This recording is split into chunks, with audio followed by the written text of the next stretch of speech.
বা কি বলে? রাসূলুল্লাহ সাল্লাল্লাহু আলাইহি ওয়াসাল্লাম বলেছেন, বিড়াল নাপাক নয়, এটা তোমাদের আশেপাশে ঘন ঘন বিচরণকারী প্রাণী।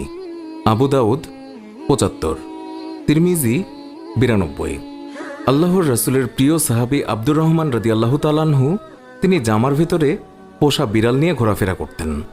একদিন তিনি জামার আস্তিনের নিচে একটি বিড়াল ছানা নিয়ে রাসূলুল্লাহ সাল্লাল্লাহু আলাইহি ওয়াসাল্লামের দরবারে তিনি উপস্থিত হন।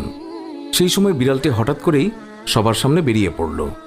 এই অবস্থা দেখে রাসূলুল্লাহ সাল্লাল্লাহু আলাইহি ওয়াসাল্লাম তাকে রসিকতা করে ইয়া আবু হুরায়রা, অর্থাৎ হে বিড়ালের পিতা, এই বলে সম্বোধন করলেন।